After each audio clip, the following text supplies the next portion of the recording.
है, जो कि शॉपिंग करके एक रोड के पास आता है और उसके आँख में कुछ चला जाता है और वह उसे साफ करने लगता है। फिर जब वो अपनी आंखें खोलता है तब उसे ये सब दिखाई देता है और वो समझ नहीं पाता कि ये हुआ क्या है, पर वो कहता है ये क्या हुआ, ये जो भी है वो झूठ नहीं लग रहा, तो क्या इसका मतलब मैं दूसरी दुनिया में समन हो गया हूँ। जिसके बाद हमें एक लड़की को दिखाते हैं जो कि एक छत के ऊपर से भाग रही थी और सीन फिर से सुबारू पर आता है, जहाँ पर वो समझ चुका था कि वो अभी एक फैंटेसी वर्ल्ड में है। और तभी एक बच्चा रोड क्रॉस करते हुए नीचे गिर जाता है और एक व्हीकल उसके तरफ आ रही थी, जो देख सुबारू मैजिक करके उसे रोकने की कोशिश करता है, पर खैर उस बच्चे की किस्मत से एक दूसरा आदमी आकर उसे बचा लेता है। फिर सुबारू एक शॉप के पास आता है और उसे देखकर वहाँ का दुकानदार कहता है तुम क्या लेना चाहते हो, तो सुबारू सेब की तरफ इशारा करते हुए एल्बर्ट आइंस्टाइन का दिमाग लगाकर उसे अर्थ की चिल्लर पकड़ा देता है। फिर और क्या होना था, वो दुकानदार उसे धक्के मार कर भगा देता है।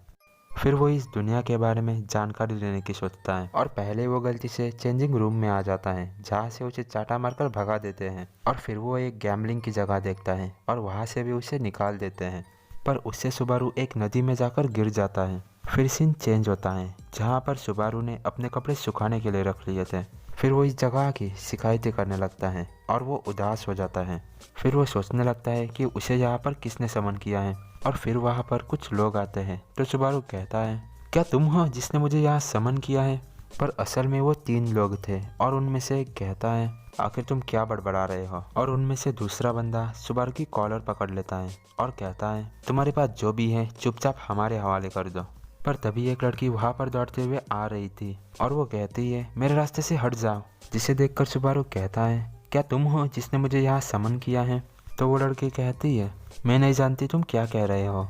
और इतना ही कहकर वो लड़की वहाँ से छलांग मारते हुए चली जाती है। लेकिन फिर सुबारू अपने आप को मोटिवेट करता है और उनमें से एक को घूसा मार देता है और दूसरे को लात मारता है, जिससे कि वो दोनों दूर जा गिरते हैं। और सुबारू अपने मन में कहता है ये पहली बार है जब मैंने किसी को मारा है, मुझे नहीं लगा था कि इसमें इतना दर्द होता होगा। और फिर सुबारू तीसरे को मारने जाने लगता है और वो बंदा चालाकी से प्लेट्स निकालता है और उसे देखकर सुबारू लेटकर कहता है माफ़ कर दो, मुझे बख्श दो, मुझे छोड़ दो, इसमें मेरी गलती है। फिर वो तीनों भी मिलकर सुबारू को लात मारने लगते हैं। फिर तभी एक लड़की की आवाज़ आती है बस हो गया। और ये सुनकर वो सभी उसको देखने लगते हैं और वो कहती है आपने जो मुझसे चुराया है वो मेरे लिए बहुत ज़रूरी है, तो प्लीज़ अच्छे लोगों की तरह मुझे मेरा सामान वापस कर दो। तो उनमें से एक लड़का कहता है क्या तुम इसे बचाने नहीं आई। तो वो लड़की कहती है ये कौन है, कितने अजीब कपड़े हैं उसके। जो सुनकर वो लड़के कहते हैं तुम्हारी जो भी चीज़ है शायद उसे उस लड़की ने चुराया था जो कि अभी यहाँ से भागी है। तो वो लड़की कहती है देखकर तो नहीं लग रहा कि तुम लोग झूठ कह रहे हो। फिर वो लड़की उसी दिशा की तरफ जाने लगती है, पर तभी वो रुककर कहती है जो भी हो मैं इसे नज़रअंदाज नहीं कर सकती। और ये कहते ही वो लड़की मैजिक से क्रिस्टल बनाकर उन तीनों पर हमला कर देती है, पर गिरने के बावजूद वो कहते हैं क्या तुम्हें लग रहा है तुम अकेली हमें हरा सकती हो। तो तभी उस लड़की के हाथ में से एक बिल्ली समन हो जाती है, जो देखकर वो लड़का कहता है क्या तुम स्पिरिचुअल आर्ट्स जानती हो। जो सुनकर वो लड़की हाँ कहती है और वो बिल्ला कहता है अगर तुमने इस लड़की को कुछ भी किया तो मैं तुम्हें लाइफ टाइम डराता रहूँगा। और ये सुनकर वो सभी भाग जाते हैं, पर उसे बचाने के लिए सुबारू शुक्रिया कहता है। तो वो लड़की कहती है क्या तुम जानते हो कि मेरा इंसिग्निया किसने चुराया है। तो सुबारू कहता है मुझे उसके बारे में कोई आइडिया नहीं। और वो उठने की कोशिश करता है पर गिर जाता है, जो देखकर पग कहता है अब हमें क्या करना चाहिए।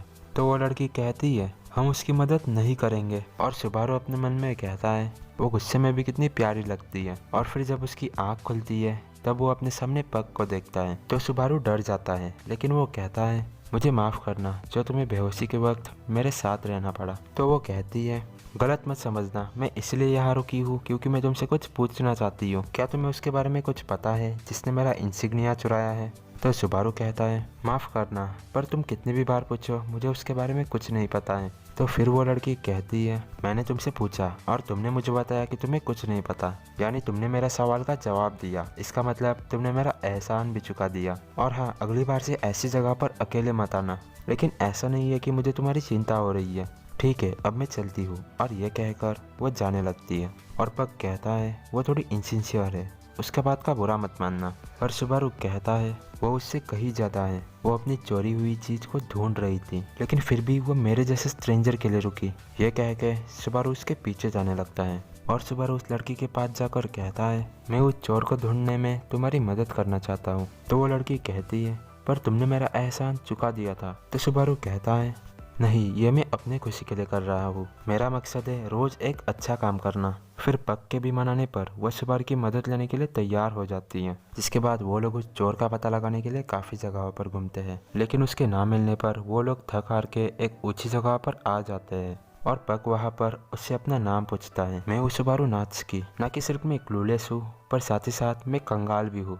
और फिर पक भी उसे अपना नाम बता देता है। और उसे एक स्पिरिट को टच करता देख वो लड़की कहती है, तुम एक स्पिरिट को इतनी आसानी से टच कर सकते हो, ये कितना अजीब है। तुम हो कहाँ से? तो सुबारू कहता है, वो यहाँ पर ईस्ट आइलैंड से आया है। तो वो लड़की कहती है, पर उस साइड तो कोई जगह नहीं है। जो सुनकर सुबारू हैरान होता है। और वो लड़की कहती है, तुम नहीं जानते तुम कहाँ पर हो, तुम कंगाल हो और तुम पढ़ लिख भी नहीं सकते, यानी कि तुम तो मुझसे भी बेकार पोजीशन में हो। पर सुबारू कहता है, वेल, तुमने मुझे अपना नाम नहीं बताया। तो वो लड़की अपना नाम बताती है, सातेला। जो सुनकर सुबारू कहता है, ये एक अच्छा नाम है। ये सुनकर सातेला हैरान होती है और पक उसके पास आकर कहता है, तुम्हारी टेस्ट बेकार है। जिसके बाद वो लोग सुबारू के साथ अपना इंसिग्निया ढूंढने के लिए चले जाते हैं। पर रास्ते में सातेला को एक बच्ची दिखती है जो कि काफी परेशान थी और वो कहती है, हमें उसकी मदद करनी चाहिए। जो सुनकर सुबारू कहता है, पर अभी हमें चोर की तलाश करनी चाहिए। तो सातेला कहती है, क्या तुम नहीं देख सकते उस लड़की को मदद की जरूरत है? तुम्हारी मदद का शुक्रिया, पर अब मैं सब संभाल लूंगी। इतना कहकर सातेला उस लड़की के पास चले जाती है और उससे पूछती है, क्या तुम खो गई हो? पर वो लड़की रोने लगती है। तो सातेला उसे शांत करने की कोशिश करती है। पर तभी सुबारू एक कॉइन लेकर उस बच्चे को एक मैजिक ट्रिक दिखाता है, जिसे देखकर वो हंसने लगती है। और फिर थोड़ा ही ढूंढने के बाद उनको उस लड़की की मॉम मिल जाती है। और उसके बाद वो लोग ब्रिज पर होते हैं, जहाँ पर सातेला कहती है, तुमने मेरी मदद क्यों करी? तो सुबारू कहता है, क्योंकि मैं तुम्हारा इंसिग्निया ढूंढकर मेरा आज का एक अच्छा काम पूरा करना चाहता हूँ। तो सातेला कहती है, पर तुमने तो उस बच्चे की मदद कर दी थी, तो क्या तुम्हारा आज का काम पूरा नहीं हुआ? जो सुनकर सुबारू कहता है, अब चलो भी, एक से ज्यादा अच्छा काम करने में क्या कोई बुराई है? जो सुनकर सातेला कहती है, तुम उन लोगों में से हो जो अपनी जिंदगी दूसरों पर निकाल देते हैं। तो सुबारू कहता है, देखो क्या भी कौन रहा है। फिर सातेला सुबारू को बताती है कि वो एक हाफ एल्फ है। तो सुबारू कहता है, एल्फ सच में क्यूट होते हैं। ये सुनकर सातेला हैरानी के साथ कहती है, क्या तुमने नहीं सुना मैं एक हाफ एल्फ हूँ? तो सुबारू कहता है, हाँ मैंने सुना, तो क्या? और ये सुनकर सातेला अपना सर पकड़कर नीचे बैठ जाती है और तभी उसके बालों में से पक निकलता है और सुबारू को जाकर पंच मार देता है। और सुबारू सोचता है, अब ये क्या था? पर फिर सातेला कहती है कि अभी उन्हें इंसिग्निया को ढूंढने जाना चाहिए। तो सुबारू कहता है, रुको, बिना प्लान के जाना सही नहीं है। मेरे पास तलाशी करने का एक बेसिक रूल है। तो सातेला पूछती है कि कैसा रूल? तो सुबारू कहता है, चोरी हुए जगह की 100 बार रिसर्च करना। और इसके बाद वो लोग उसी दुकान के पास आ जाते हैं जहाँ के दुकानदार ने सुबारू को धक्के मार कर भगाया था। और वो उस जगह पर इसलिए है क्योंकि यहीं पर उसका सामान चोरी हुआ था। लेकिन वो दुकानदार कहता है, ओए बच्चे, तुम फिर क्यों आए हो? तो सुबारू कहता है, देखो मैं अपने साथ किसे लेकर आया हूँ। तो फिर सातेला कहती है, शायद तुमने कुछ गलत समझ लिया है, पर बता दूं कि मेरे पास भी कोई पैसे नहीं है। जो सुनकर सुबारू चौंक जाता है और वो दुकानदार कहता है, क्या इसका मतलब तुम ये कहना चाहते हो कि अब मेरे पास 2 कंगाल कस्टमर्स हैं? जिसके बाद वहाँ पर वही लड़की जिसकी सुबारू ने मदद की थी अपने माँ के साथ आती है और उन्हें पता चलता है कि वो उस दुकानदार की बच्ची है। और उस दुकानदार को पता चलता है कि सुबारू और सातेला ने उसके बच्चे की मदद की थी। और तभी वो बच्ची सातेला को शुक्रिया कहने के लिए एक बैज देती है, जिसे एक्सेप्ट कर सातेला पहन लेती है। और तभी वो आदमी कहता है, तुमने मेरी बच्ची की मदद की है, इसलिए मैं तुम्हारी मदद करना चाहता हूँ। तुम जो चाहे मुझसे पूछ सकते हो। और फिर सीन चेंज होता है, जहाँ पर सुबारू और सातेला एक स्लम एरिया से होकर जा रहे थे। फिर हमें एक फ्लैशबैक दिखाते हैं जिसमें वो आदमी उन्हें बताता है, ये तो फेल्थ है, मुझे एग्जैक्ट तो नहीं पता, पर वो स्लम्स में रहती है। और प्रेजेंट में सुबारू कहता है, शायद हमें बाद में आना चाहिए। तो पक कहता है, जो भी करना है जल्दी से डिसाइड करो, अब मेरा टाइम खत्म होने वाला है। जिसका मतलब सुबारू समझ नहीं पाता। तो पक कहता है, मैं एक स्पिरिट हूँ, मुझे बस फिजिकली अपेयर होने में काफी ज्यादा माना लगता है, इसलिए रात को मैं उसी क्रिस्टल में वापस चला जाता हूँ जहाँ से मुझे बुलाया गया था। माफ करना, अभी मैं अपने लिमिट पर हूँ। और ये कह के पक अपने क्रिस्टल में चला जाता है। जिसके बाद सुबारू सातेला के साथ फेल्ट को ढूंढने के लिए जाने लगता है और वो एक आदमी से फेल्ट के बारे में पूछते हैं। तो वो कहता है कि वो लूट हाउस में रहती है। जिसके बाद वो दोनों लूट हाउस के पास आ जाते हैं और सुबारू उसके अंदर जाते हुए कहता है, पहले मैं जाता हूँ, मुझे ज्यादा देर नहीं लगेगी, पर फिर भी तुम मेरे बिना डिनर कर सकती हो। तो सत्यला कहती है, बेवकूफ़ जैसी बातें मत करो। और सुबारू कहता है, जब मैं कहूँगा कि सब ठीक है तुम तभी अंदर आना सत्यला।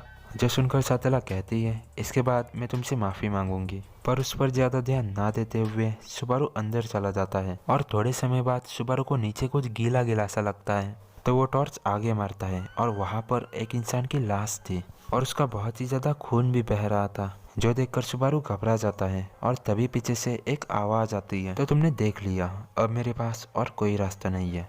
और यह कहकर वो सुबारू पर वार करती है और लेटे हुए सुबारू देखता है कि उसके पेट में से बहुत ही ज्यादा खून बह रहा था। और तभी सातला भी अंदर आ जाती है और वो शख्स सातला पर भी हमला कर देती है, जो देखकर सुबारू सातला का हाथ पकड़कर कहता है, मैं तुम्हें बचा कर रहूंगा,